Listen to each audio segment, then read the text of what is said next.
Welcome back to the First Team. I'm Joe DeLeone. With me is my co-host Ryan Roberts. He's back from vacation and our disappearance for a week. It's over. We're back. We're finishing summer scouting. We're rounding things out this week and next week. Hopefully we can get done right before the start of the 2024 college football season. Today we're talking wide receivers. Ryan, we were just saying this class of receivers, it's a lot of guys that fit a similar just build and style, 6 foot-ish, very quick, very fast, can separate over the top.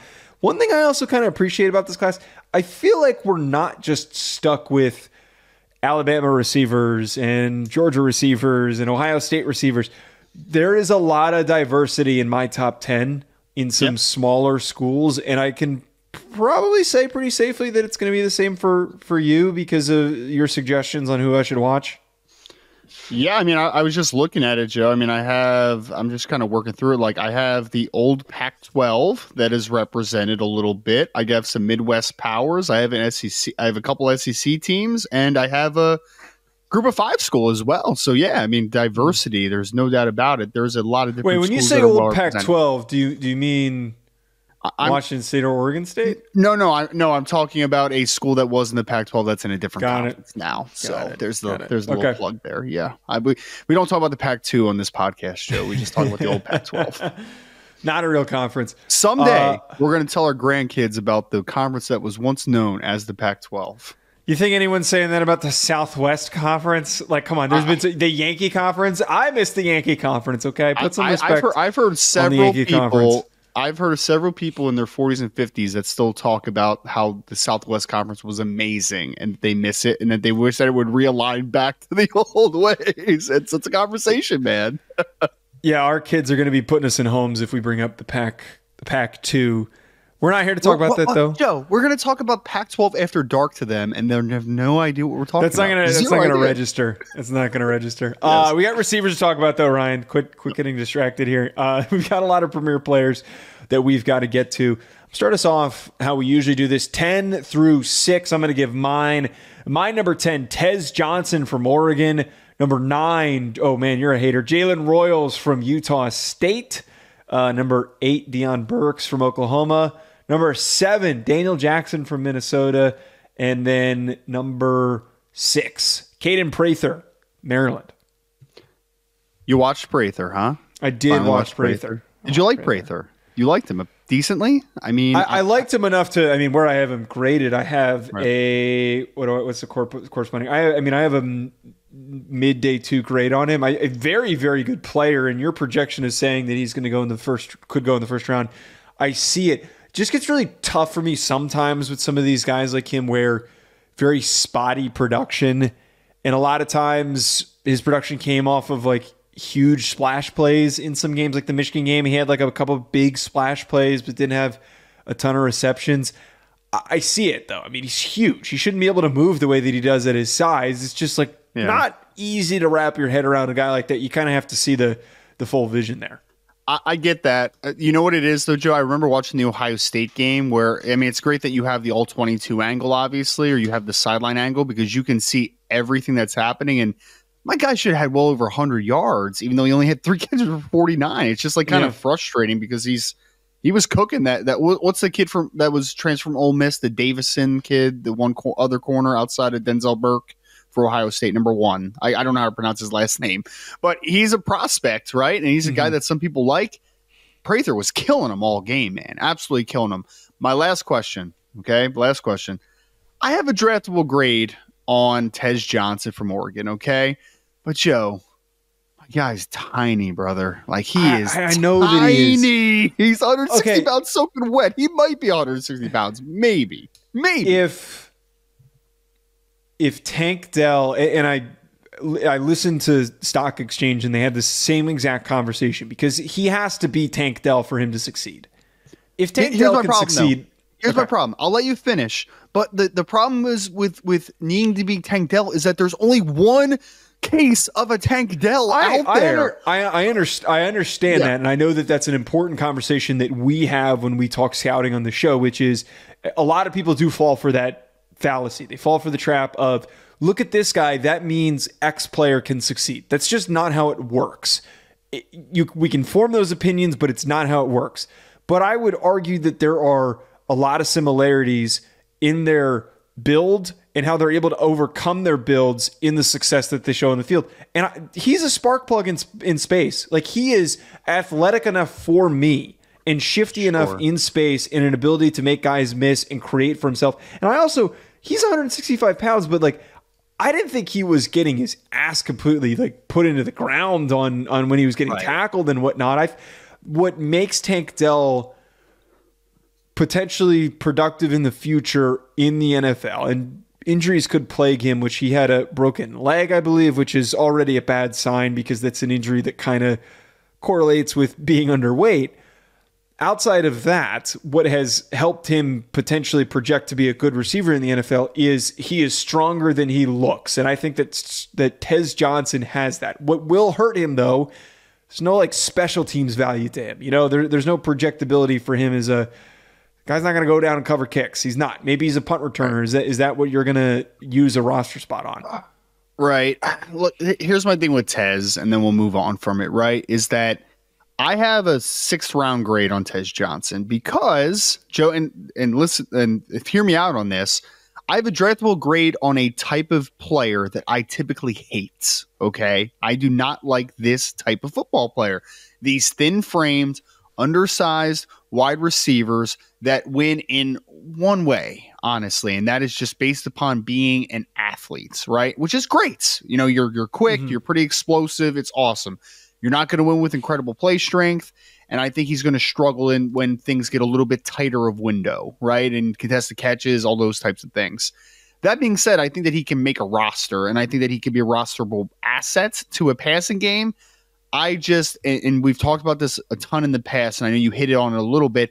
I do not like to often bet on outliers. I pick my spots with outliers. That's just my thing, right? Because for every Tank Dell, there is a Tutu Atwell, right? I mean, and actually, I would actually argue that there's more of the Tutu. People dick road Tutu Atwell. God, there were so many people that hyped that guy up. And worst interview I've ever had, sir. Worst interview I've ever had. We never published it. I remember you told me about that. Yeah, I never listened. No, actually, I think I did listen to it because you told me to, and I was like, I asked 20 questions, and the interview lasted 8 minutes. Yeah. Well, Tez seems like a much more interesting young man, so maybe we can get him on the show. All right, you're 10 through 6, so I can pick it apart. Yes. Okay. Number 10 for me, Daniel Jackson from Minnesota. You're lower on him than I thought you were going to be. I mean, I have a mid-late third on him. Top 100 grade. I like Daniel Jackson quite a bit for Minnesota, but yeah. Well, I'm higher on him than you are. Continue. Sorry, I cut you off already. All right. Well, I would love to talk about Daniel Jackson in a minute because he's one of my favorites. Jalen Royals, Utah State at number 9. I have number 8, Evan Stewart from Oregon, former Texas A&M transfer. Number 7, Deion Burks from Oklahoma, former Purdue transfer. And number 6, I have Isaiah Bond from Texas, former Alabama transfer. So a string of transfers there at the bottom of this list. So I do want to talk about Daniel Jackson. I like to pat myself on the back with him and Deion Burks, because I found them through RPM when we were scouting last season. I was very impressed by the both of them. Jackson specifically, his body control is goofy, and it's summed up by the play that he made against Nebraska in week 1, where he just hones all of his concentration into keeping his foot down in the back of the end zone, and he comes down with it, and he just makes an unreal catch that most guys can't make. And the traits that he's got are phenomenal. I mean, he moves really freaking well. You had compared him physically to Amon-Ra St. Brown. I came back and said to you, wow, that's a really ambitious comparison before I had fully graded him. Honestly, I could see him being Amon-Ra in the NFL. I could totally see that hitting and projecting. Right. Well, yeah, because you're not projecting him to be a 1,500 plus yard receiver, but you're projecting the role to the next level, right? I mean, that's more than anything. I don't think that's out of the realm of possibility for him to be close to as productive as him, though. I think if he hits to his highest of levels, he could be a 1,000-yard perennial receiver. Yes, I agree. And in the right situation, who knows from there? Joe, I mean, like we don't have a verified height and weight on him. He does have a pretty good grade from Plusto NFS, that type of stuff. But he's listed at 6 foot, 200 pounds. I think he's probably going to be 5'11" high. I think he's going to be 195 to 200 pounds. He's a pretty thickly built kid, though. But I think athletically, he kind of checks a lot of boxes. But the thing I love about him is that kid understands how to run routes. He understands blind spots. He understands how to get in and out of his breaks. He understands how to use leverage to his advantage. Great route runner. Great route runner. I think we're going to underrate him a little bit after the catch, kind of like what we did of Amon-Ra St. Brown coming out of USC, right? So I see a lot of shades of him. I really do see that comparison. And I like Daniel Jackson a ton, man. I expected to like him because I remember watching him for RPM when you brought him to the table. But I liked him a lot more on the second watch when I went a lot more deeper because I think that the nuance that he brings to the game is pretty awesome, man. It's pretty cool stuff. BetOnline remains your top spot for all of your live betting action and contests. NFL, college football, UFC, NHL are all in full swing. BetOnline is your number one source for wagering news, odds, trends, and predictions with both desktop and mobile access at any time. Head to BetOnline today and use promo code BELIEVE, that's BLEAV, for 50% off your first deposit. That is a 50% welcome bonus. BetOnline, where the game starts. Quick quip on Evan Stewart. It sounds like we're in the same ballpark. I was bored.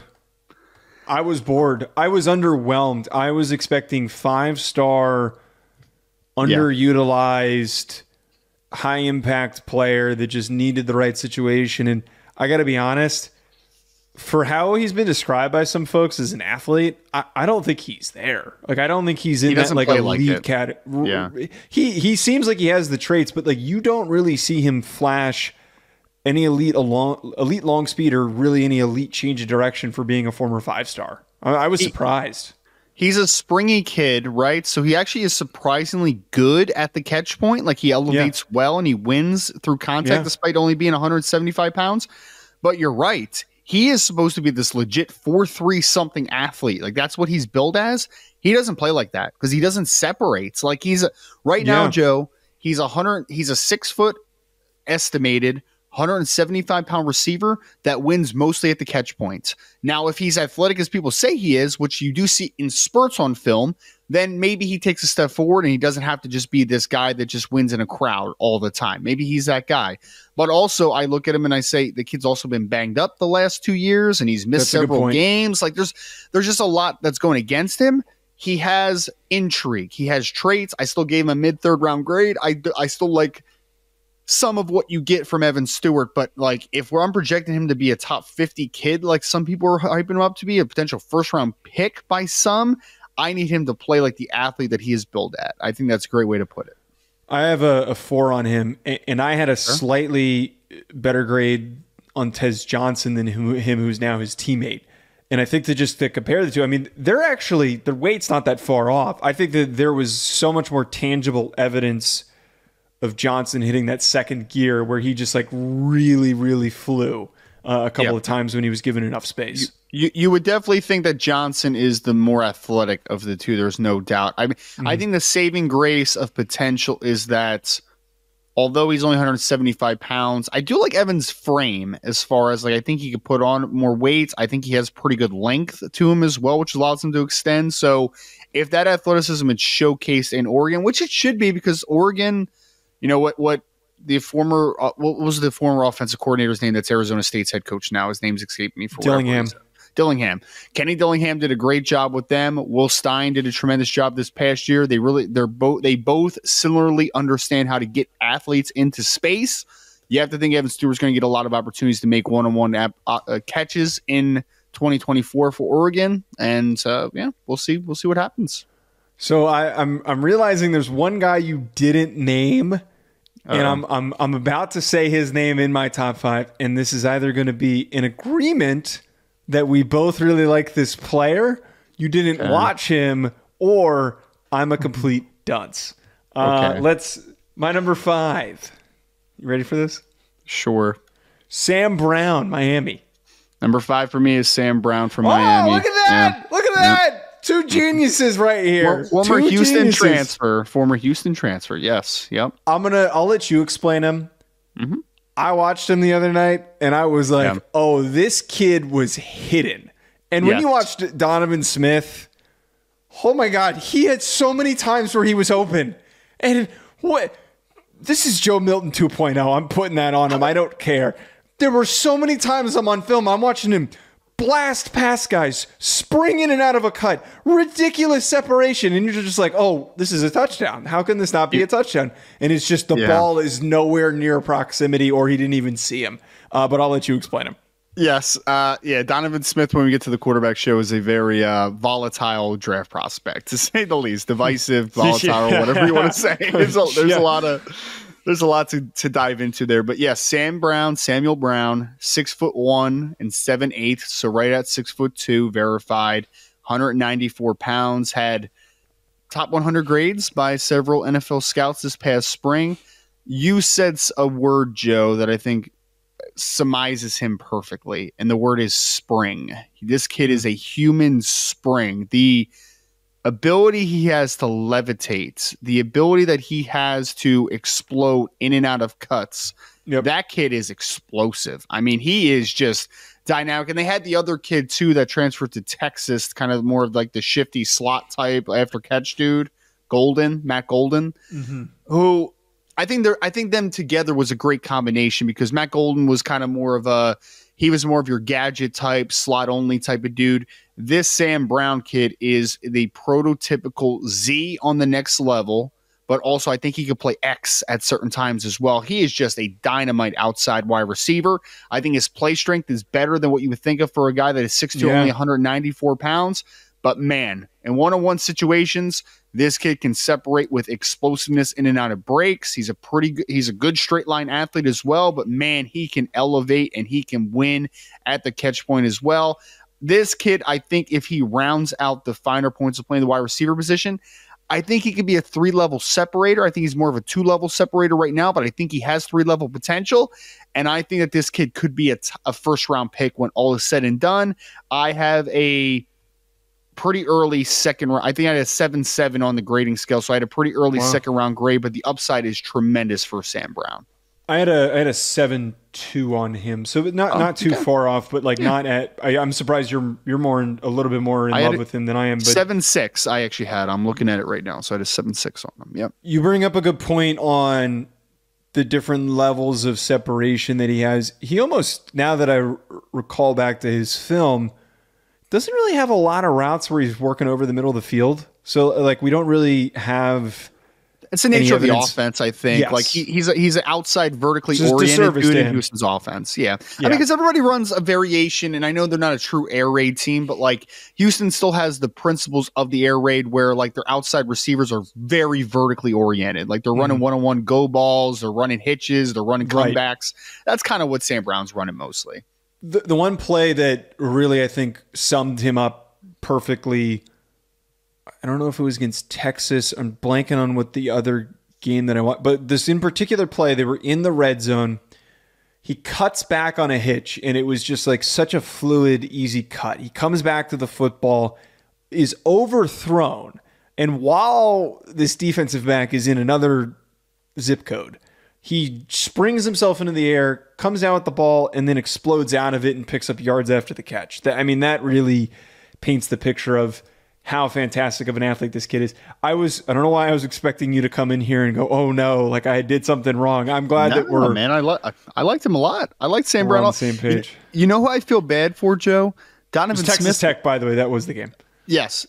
Donovan Smith lost his top 2 receivers from past years, man. So we're going to find out a lot. Yes. He got the tight end. I think the tight end for Michigan State transferred down there, Malik Carr. So at least he has a big body passing game. I mean, he's got some talent. He's got some talent. But yeah, I mean, losing Sam Brown and losing Golden in one offseason, that's rough for Donovan Smith, man. That's rough. Number 4 for me, very slightly higher grade than Sam Brown. I had Isaiah Bond from Texas. Dude, I was in love with watching Isaiah Bond this year, man. Jalen Milroe, I'm optimistic on his progression, but wasn't exactly super consistent at finding him the ball. But I hate Tommy Rees because Tommy Rees had no idea how to scheme this guy the ball more often. There were so many times where he either wasn't on the field or just wasn't running routes that were really to his benefit. But dude, the way that he cuts and comes just in and out of those breaks, his second gear is phenomenal. He can really, really take the top off of a defense. I think he's very, very dangerous after the catch. And then also for a thinner guy, I think that he had decent hands, just needs to work on maybe a little bit coming down with the ball in some of those contested spots. You know who somebody he's going to be, that I think he would have been compared to a lot would have been Jalen Waddle because of Alabama, number 17, and lightning in a bottle, right? Like he has all those traits to him. He was, and we're just recounting my countdown. He was number 6 for me. I have a mid-second round grade on Isaiah Bond. We have the same grade. Love the athletes. I am struggling with him a little bit as far as consistency. I actually don't think that he has great attention as a route runner either. I think he's one of those guys I think just kind of has always been naturally more athletic than basically everybody he's played against. So like his routes are a little lazy at times, right? I actually wanted to go back and look at PFF too, because I think you made a very interesting note is that I felt like he was off the field a lot for Alabama this past year. It was kind of weird, man, a little bit. I mean, like, because they had the other receiver, Kobe Prentice, I think is the one other wide receiver that they had that's pretty good. And then obviously they had what's his name that transferred from Georgia that was drafted this past year as well. Its name's escaped me, number 3. Oh, Jermaine Burton, who I had a very high grade on. Yeah, and I like Jermaine Burton too. I think I had like an early 3rd round grade on him as well. Like I liked Jermaine Burton as a football player, but like.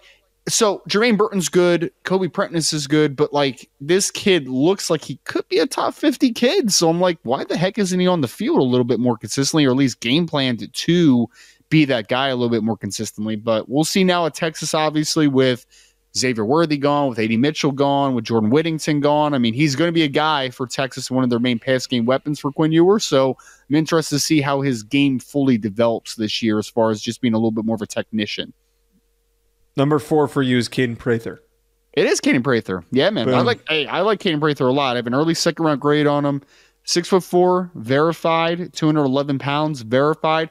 Joe, I just don't think we see guys that are 6'4", 211 that move like this very often, man. Like he's a height, weight, speed guy, and full transparency, there is room to grow as a complete wide receiver. I think, but I will say this. A lot of room. But I will say this, is that everything that I want to see of him improve from 2023 to 2024, I think is very fixable. And I think it's very it's technical stuff, right? It's the route running, attention to detail, to just kind of sink a little bit more, get in and out of breaks, because you watch him and there is sink in his hips. He does get in and out when he knows what he's doing. I just don't think that he's been developed properly because he spent 2 years at West Virginia, was kind of a really weird kind of after catch dude at West Virginia. He averaged like less than 10 yards a catch in 2022. And then he goes over obviously to Maryland this past year. And I just think Talia, right? The offensive coordinator for Maryland just wasn't great. It's like, I just think they really struggled to find this kid the ball consistently, but man, height, weight, speed, athleticism, upside through the roof. The flashes that this kid has, the best plays, are about as good as anybody in this class. So I'm buying into the upside with Kaden Prather. I think there's a lot to work with there. One thing that we don't talk about with receivers often is flexibility.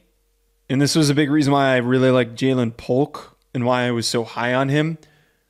Just for a guy of his build, his size, to separate with the long speed, but then to make the cuts and to visibly see. To be that tall and to cut that easily requires you to be able to be flexible in and out of those cuts. So I'm not going to push back at all to any extent because he was my number 6. We were swapping Bond and Prather on our list. I have a strange feeling that our lists are going to be really similar here. Is your number 3 also Teteroa McMillan from Arizona? It is. I actually thought Teteroa McMillan was going to be number 2 for you. That was going to be my guess. But I'm not that much of a hack. A very interesting way of pronouncing Tetaroa that you just had there. You kind of just pushed through it. What did I say? Tetaroa.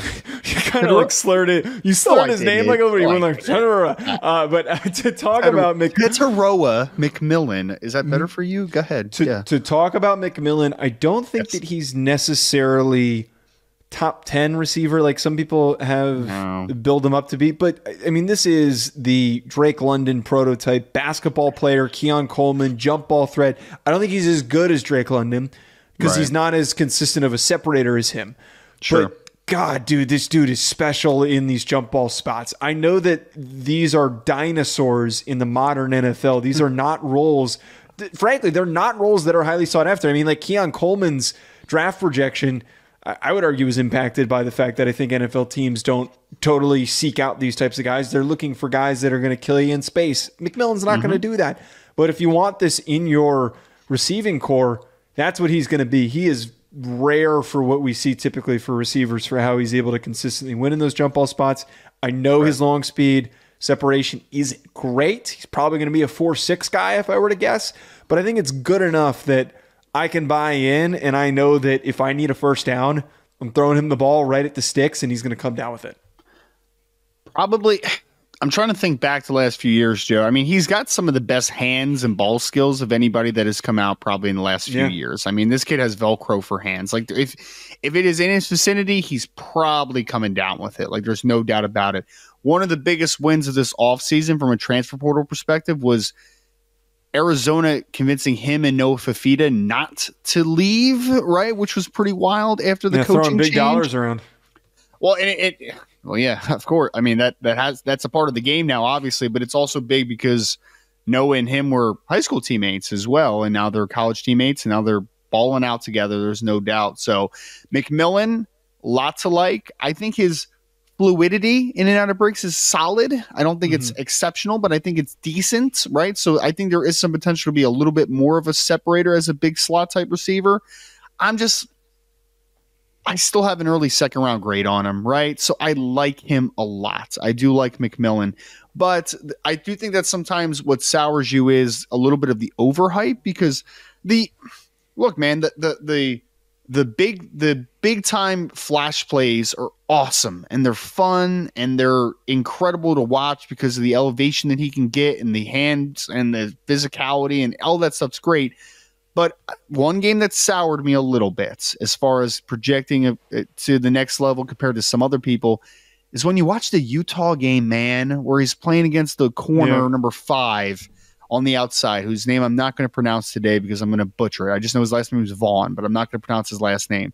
Who is a pretty long and sticky corner, just can't separate against him, Joe. Like, he just couldn't get on top of him. And that sours me a little bit. I do not think that this kid is going to be a multi-level separator. I think that he is going to be a probably low yard per catch type of dude who's probably going to catch a decent amount of long passes. But there were parts of his game that just gave me Alan Lazard vibes. And anytime you compare him with Alan Lazard, it worries me. I think he's a lot more Alan Lazard than he is Drake London, for some context, right? And that worries me a little bit. But I do think that he can be that type of guy. It's just going to be about fit and situation. If he lands into a spot that's like, I just want you to be a possession type receiver, short to intermediate, move the sticks, I'm good with him. He could be a high volume kid in that capacity.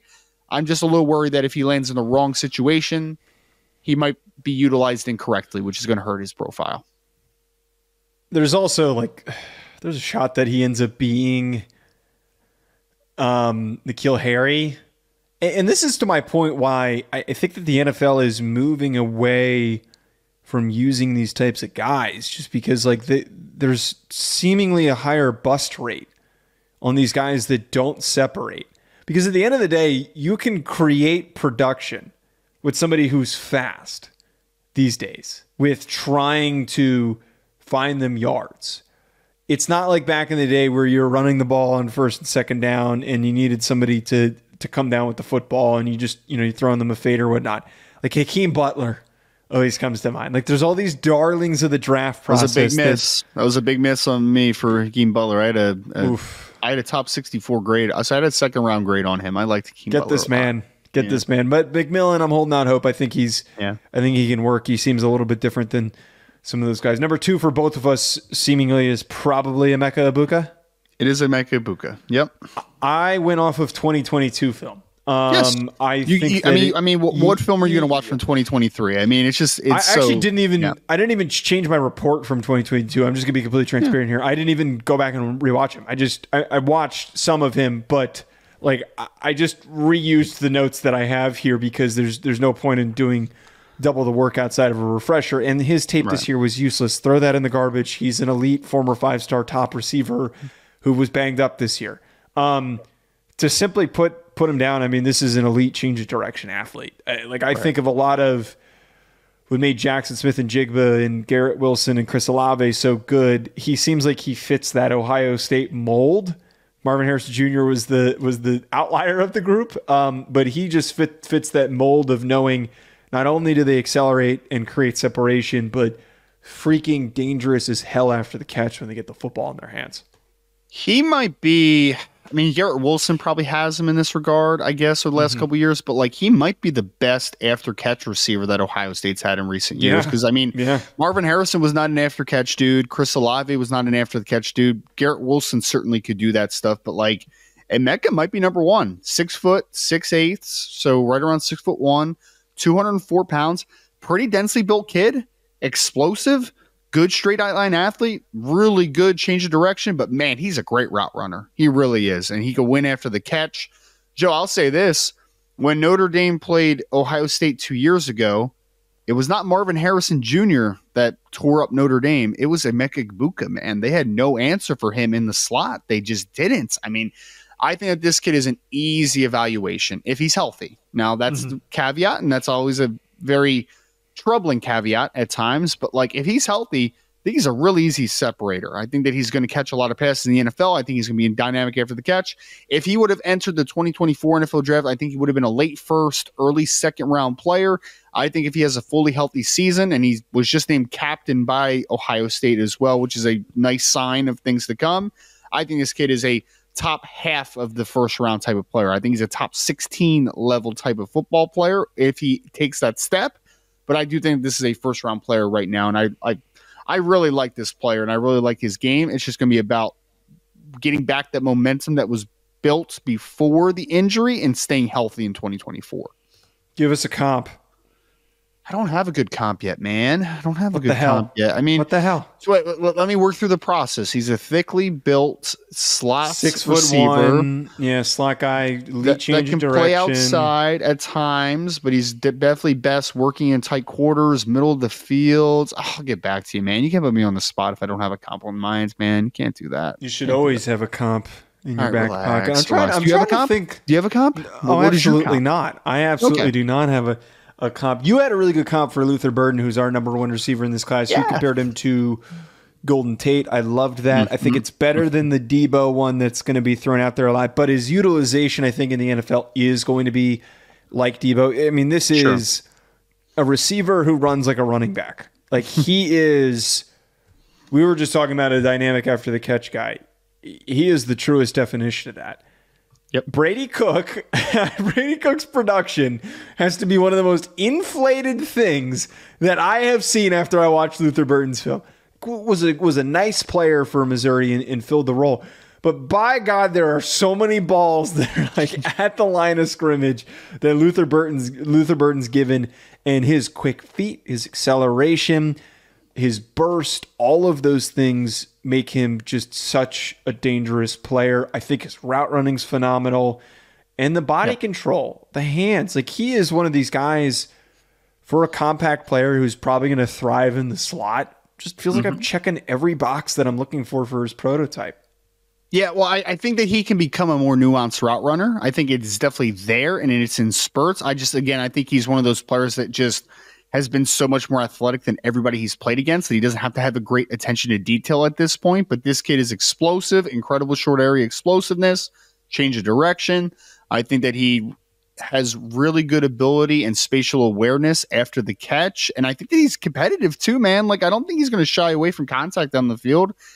I compare him to Golden Tate because Golden Tate was the same. He was physical. He was quick. He could win after the catch. But then Golden Tate would elevate occasionally where you're like, that's very interesting, because Golden Tate coming out of Notre Dame was only 5'10" and a quarter and 199, so right around 200 pounds. I mean, and Luther Burden's listed at 5'11", 208, so I'm going to say he's probably going to be in the 5'10" some range and probably around 200 to 205 pounds when he tests.